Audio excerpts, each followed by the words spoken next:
You are exhausted, aren't you? Not physically, but in your soul. You have spent years playing the role of the good person, the fixer, the savior. You believe that if you just give a little more, forgive a little more, and endure a little more, the people around you will finally change. But let me tell you a brutal truth that Niccolò Machiavelli whispered in the shadows of power. 5 centuries ago, your kindness is not a cure. It is a currency, and you are spending it on people who are bankrupting your future. Society tells you that selfishness is a sin, but in the cold reality of human nature, selfishness is often just a weaponized word used by parasites to keep their hosts compliant. If you are watching this, you are likely bleeding out emotionally, financially, or spiritually because you have let the wrong people onto your ship. You are trying to save everyone, but the ship is sinking, and the first person who will drown is you today. We are not just going to identify the enemies at your gate, we are going to arm you. We are going to blend the ruthless pragmatism of Machiavelli with the unshakable calm of Stoicism. We will define the 6 types of people you must never save. But more importantly, I will give you the exact scripts, the counter moves, and the psychological armor to cut them loose without guilt. This is your permission slip to stop being a victim of your own empathy. Before we name the demons, we must look in the mirror. Why do you do it? Why do you rush into burning buildings for people who are holding the matches? Machiavelli observed that men are so simple and so ready to obey present necessities that he who deceives will always find those who allow themselves to be deceived. You attract these destroyers not because you are weak, but because you have a fatal flaw, the need to be needed. You derive your worth from your utility. You think, if I can fix them, I am valuable. This is the savior trap. But here is the Stoic reality check from Epictetus. It is not events that disturb people. It is their judgments concerning them. You judge your worth by their recovery. When they fail and they will fail, you internalize it as your failure. You must embrace the concept of therapeutic neglect. Sometimes, the most loving thing you can do is step back and let gravity do its work. You must let them hit the bottom, because the bottom is the only place where the ego shatters enough to let the light of truth in. By saving them, you are robbing them of their rock bottom. You are not a savior, you are an enabler. Now, let us identify the first 2 architects of your destruction. The first type is the most deceptive because they often look like victims. This is the architect of chaos. Machiavelli warned princes to avoid the unlucky, not out of superstition, but because bad luck is often a symptom of stupidity, arrogance, or a complete lack of foresight. You know this person. Their life is a perpetual storm. The car broke down because they didn't change the oil. They lost the job because they insulted the boss. The landlord kicked them out because they spent the rent money on a sure thing investment. When you listen to them, it is never their fault. The universe is conspiring against them. The psychology. They are addicted to the adrenaline of crisis. Peace bores them. If things are calm, they will subconsciously throw a grenade just to feel something. When you step in to fix their chaos, you become a character in their drama. And when the drama inevitably turns sour, you will be cast as the villain. The counter-move Machiavellian tactic: stop being the umbrella. When they come to you with their latest tragedy, do not offer money. Do not offer solutions. Do not offer your network. The script, that sounds incredibly difficult. I trust that you have the resilience to figure this out. I will be cheering for you from the sidelines. Notice what you did there. You validated their struggle but refused to take ownership of it. You placed the burden of solution back where it belongs, on their shoulders. The Stoic shield internal mindset. Remind yourself, control what you can control. You cannot control their chaotic nature. If you try to stabilize a person addicted to instability, you will only destabilize yourself. Quarantine your peace. Let them get wet in the rain they summoned. The second type is the one that breaks your heart the fastest. The bottomless pit. Machiavelli noted, men are quick to change their nature when their interests change. This person suffers from a malignant sense of entitlement. They do not view your help as a gift.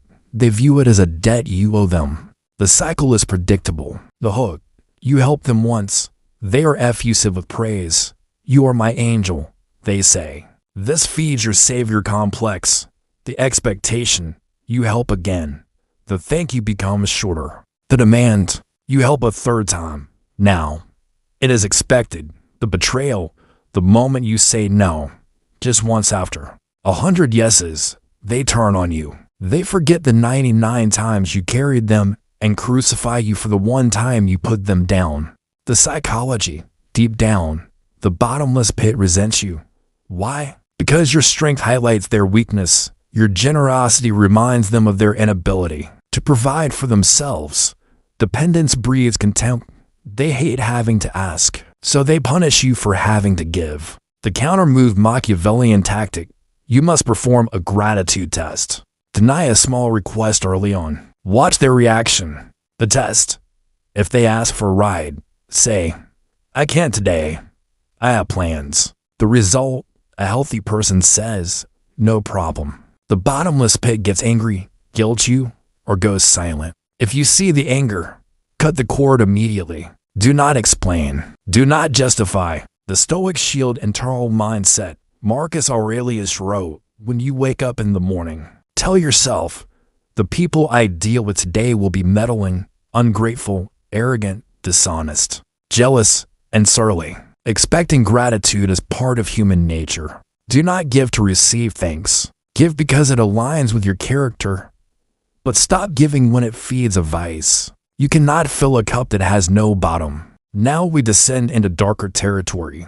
The first two types drain you through incompetence or entitlement. This third type drains you through malice wrapped in a hug. This is the Smiling Saboteur. Machiavelli knew that envy is the most destructive force in any court. The Smiling Saboteur is often the person closest to you, the friend from childhood, the colleague who started at the same time as you. But then, you grew. You evolved, and they stayed the same. To them, your success is not an inspiration. It is an insult. It is a mirror reflecting their own stagnation.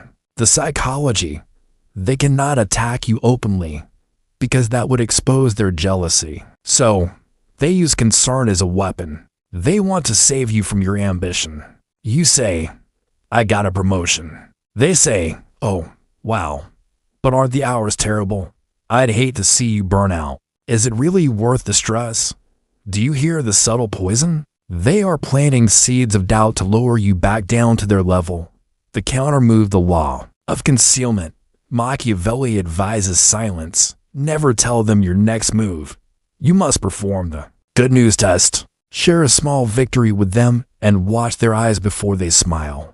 Do you see a micro-expression of disgust or sadness? That is their true face. The strategy, when you are around them, apply strategic boredom. Be bland. Be struggling. The script, how's business? Oh, you know, it's a grind. Very stressful. Barely keeping up. Feed them the misery they crave.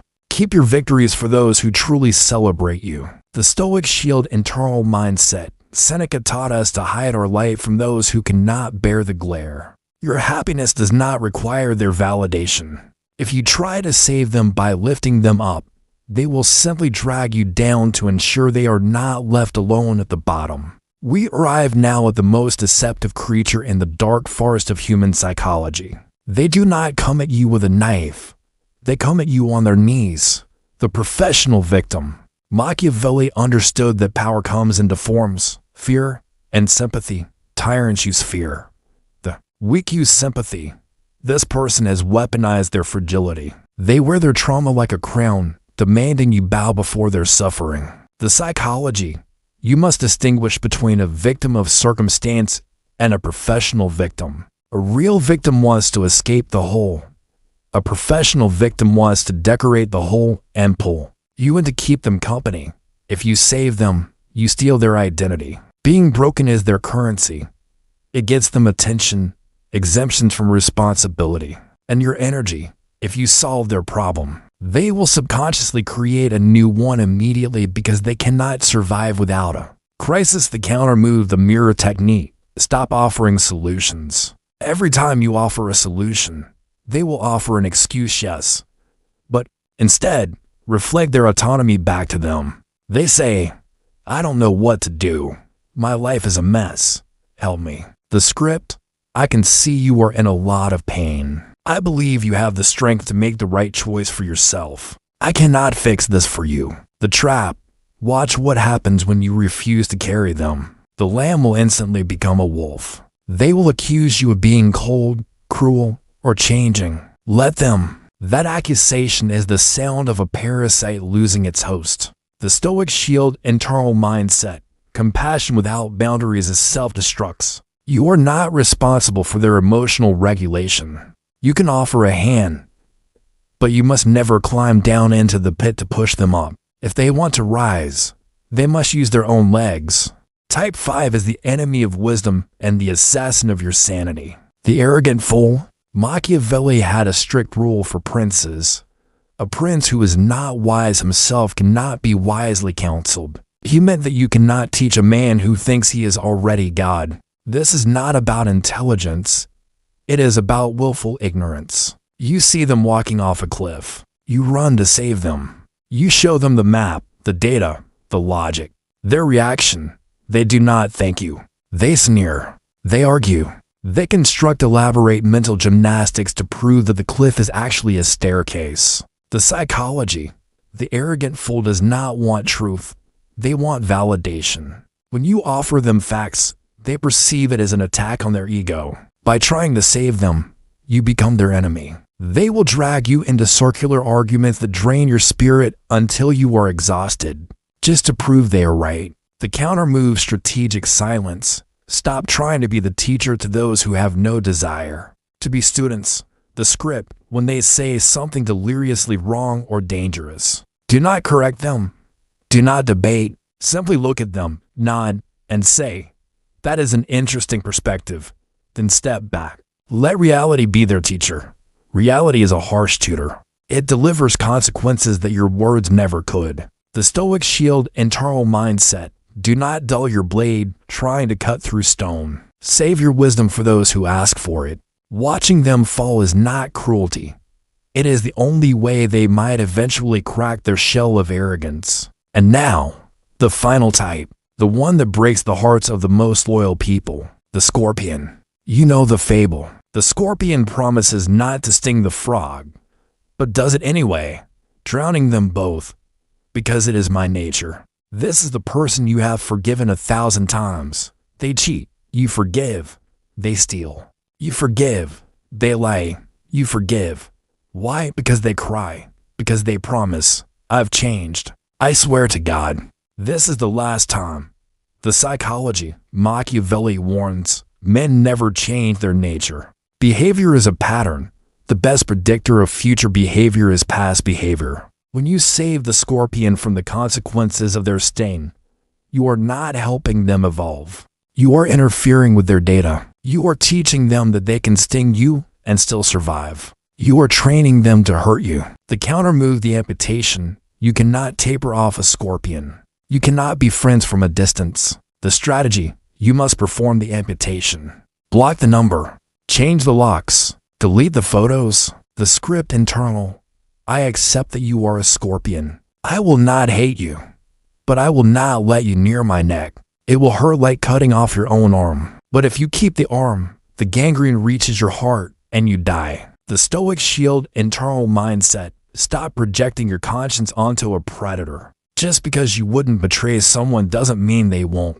Accept their nature. Believe the pattern, not the apology. Now you see them. The architect of chaos. The bottomless pit, the smiling saboteur, the professional victim, the fool, and the scorpion. You feel a heaviness because you realize that to save yourself, you must make choices that will make you look bad in the eyes of the weak. You will be called selfish. You will be called cold. Were those titles like armor? Because what they call selfishness, the wise call self-preservation. You must transition from the savior to the sovereign. A savior sacrifices himself to light a fire for others, burning until he is ash. A sovereign builds a lighthouse. He stands tall. He shines a light, but he does not jump into the waves. Those who want to be saved will swim to the light. Those who want to drown will drown in the dark. But the lighthouse remains. This is the ultimate lesson. You are not responsible for the souls of other men. You are responsible for the vessel that carries your own. When you cut the parasites away, a strange thing happens. Your anxiety vanishes. Your finances improve. Your health returns. You build an empire of peace. And in that peace, you find the strength to help the few who actually deserve it, the ones who grow when you water them. The final warning: as you rise in power and silence, you will face a final enemy. Once the parasites are gone, you will be left alone in the room. You will look in the mirror, and you might realize that the person you were trying to save all this time was simply a projection of the part of yourself you haven't healed yet. Save yourself first. The rest will follow. If you are ready to stop bleeding for those who will not bleed for you, subscribe. And if you want to understand the deeper, darker mechanics of human nature that the algorithm suppresses, join the channel membership. Let's build the lighthouse together.